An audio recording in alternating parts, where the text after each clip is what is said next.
Go, go, go!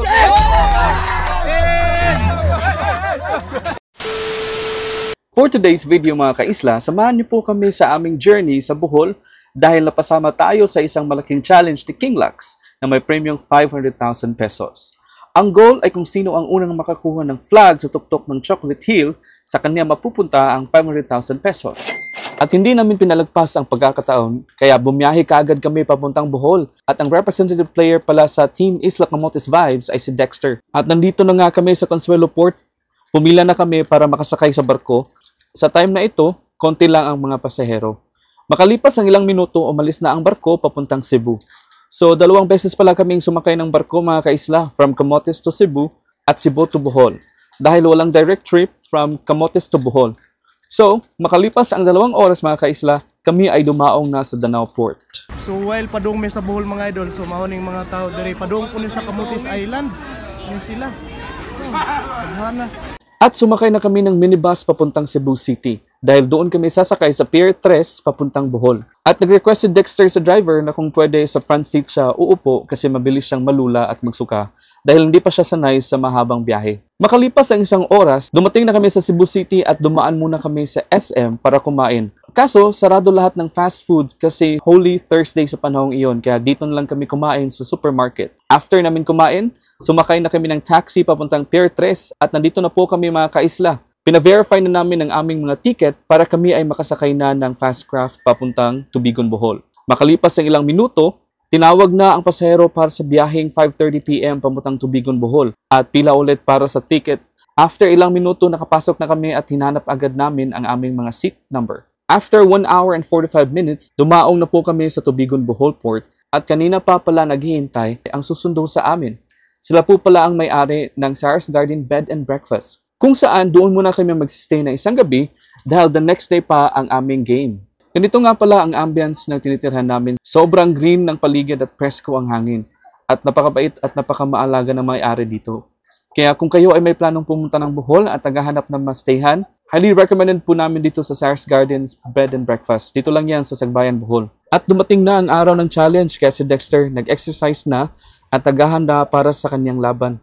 Nagpagupit pa nga siya ng kakaibang style para mapansin siya mamaya sa game. At ito na, paalis na kami papuntang resort kung saan kami magtitipon-tipon lahat ng mga content creators. Dahil excited na rin kami na ma-meet sa personal si King Lux. After 10 minutes, nakarating na kami sa meeting place namin at maya-maya pa ay nagsidatingan na ang ibang mga content creators na makakalaban namin. At hindi namin inaasahan na mamimit namin si Kuya Jay sa personal na sobrang idol ni Dexter. Hapon.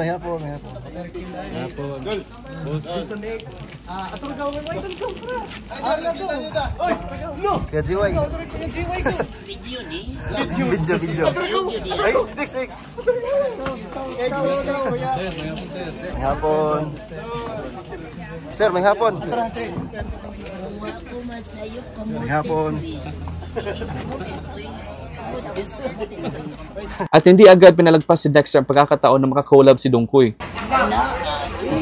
Maayog yun yan. Sir, sa una, sir. Magpulo-tanaw ko niyo. Tanaw-tanaw ko niyo sa una, eh. Nangtod ka rin. Dugay-dugay ni gides kalihukan yung manana.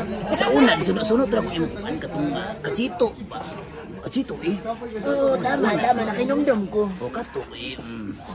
Maayog yun di ay ni manana. Nakaanak ko katong usa, katong anak kang ano. Si Pritong Benz man. To si Tong Benz. Si Pritong Benz. Tay sa. Way load rin sa Bohol. Ano. Kasi bulos to nimo do lokal o bulonal. Ayog di ay maayog.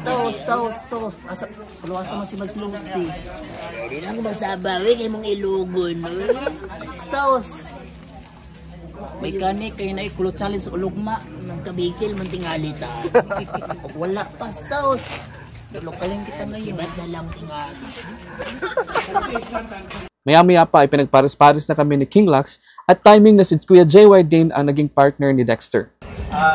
Isla Camotes, paparisa ni oy, Kuya JY! Paano masasabi? Replay na ito. Ay, meron ka ng blindfold? Isla Camotes, tsaka si KJY. So, ano sabi nyo? Ang masasabi ko lang, ang laro nito ay replay na ito. Kasi alam na kung sinong manalo. Sino? Abangan na lang mamaya. Oy, video din ni.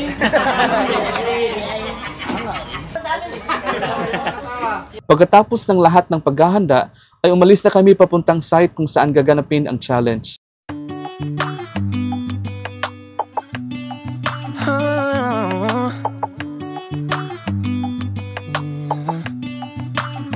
At lahat ng players ay naka-blindfold hanggang makarating kami sa lugar kung saan gaganapin ang challenge.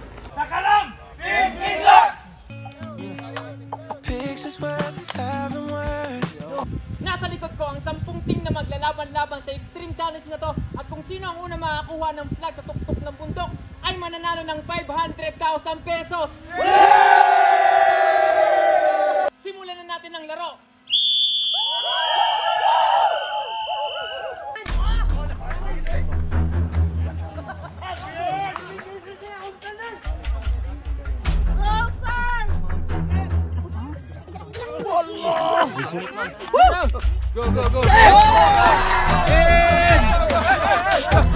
Sa kalagitnaan ng laro ay may hindi inaasahang pangyayari.